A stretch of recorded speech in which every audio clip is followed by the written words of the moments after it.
ഞാൻ ഷിംന ഫ്രം മലപ്പുറം. ഇതിന്റെ കോഴിക്കോട്ടുകാരി ചങ്ക്. ഒരു ചായയും കുടിച്ച് കോഴിക്കോട് സ്റ്റാൻഡിൽ ഞങ്ങൾ യാത്ര തുടരുകയാണ്. ഈ ബോർഡും വയ്യോ കണ്ടല്ലേ ആർക്കാണേലും മനസ്സിലാവും. ഈ വൈക്ക് കൂടി വണ്ടി കൊണ്ടുവരുന്നുള്ള ആശ്ചര്യത്തോടെ ഇവര് നമ്മളെ നോക്കുന്നുണ്ട്. പാർക്കിംഗ് ഒരു സീനിന്ന് പിന്നെ ഒപ്പിച്ചിട്ട് ഓടി. അങ്ങനെ ഫൈനലി നമ്മളിവിടെ എത്തിയിട്ടുണ്ട് കേട്ടോ. വന്നപ്പോ ഇത്രയും തിരക്കൊന്നും പ്രതീക്ഷിച്ചിട്ടില്ല. ഇവിടെ വന്നപ്പോ നമ്മൾ സ്ഥലം മാറിയെന്ന് വിചാരിച്ചു.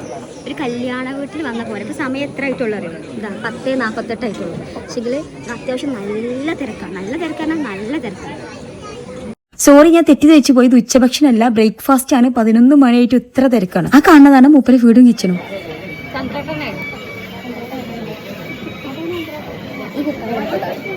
വെള്ളം കുടിച്ചെങ്കിൽ വിശപ്പ് മാറ്റാനല്ല. 1.5 മണിക്കൂർ കാത്തുനിന്നിട്ടാണ് ഇരിക്കാനൊരു സീറ്റ് കിട്ടിയത്. ഫുഡ് വരാൻ 1 മണിക്കൂർ പിന്നെയും. പകുതി ഫുഡ് എന്ന് ബാക്കിയുള്ള കാത്തിരിക്കൽ സീനാണ്. കാത്തിരുന്നിട്ട് കാര്യമില്ലാന്ന് തോന്നിയപ്പോ ഞങ്ങൾ തുടങ്ങി. എങ്ങനെയുണ്ട് ഫുഡ്?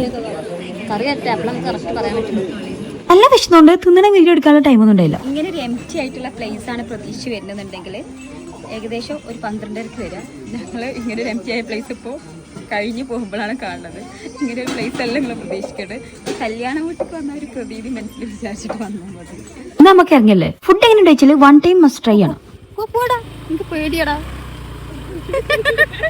നേരെ വിട്ട് ഇടിക്കത്തില്ലോണക്ക. എന്റെ സ്വപ്നങ്ങൾക്ക് ചിറക് കൊടുക്കാൻ പറ്റിയ കുറച്ച് സാധനങ്ങൾ വാങ്ങാണ്ടായിരുന്നു. അതും കഴിഞ്ഞ് നേരെ ബീച്ചിലേക്ക്. ഏത് നട്ടു വെച്ചാണെങ്കിലും കോഴിക്കോട് വന്നിട്ട് നമ്മൾ മലപ്പുറംകാർ എങ്ങനെ ബീച്ച് കാണാതെ തിരിച്ചു പോകും? ബീച്ചിൽ വന്നാൽ പിന്നെ ഇതൊക്കെ മസ്റ്റ് ട്രൈ ആണല്ലോ. ചൂടിന്റെ കാടിനും കൂടി എന്റെ മേക്കപ്പ് ഒക്കെ ഒലിച്ചു. അവിടെ നേരെ സ്റ്റുഡിയോക്ക്. ഷോപ്പിംഗ് കഴിഞ്ഞ് ഇനി ബസ് സ്റ്റാൻഡിൽ ഇറക്കിയിട്ട് 37 ചാറ്റ പറഞ്ഞു പോയി. സ്റ്റാൻഡിലൊക്കെ നല്ല തിരക്കിയത്. കൂടെ കിട്ടിയ നല്ലൊരു പാലക്കാടൻ അമ്മച്ചിന് കഥയും പറഞ്ഞ് പാട്ടും പാടിയും സമയം പോയത് അറിഞ്ഞേയില്ല.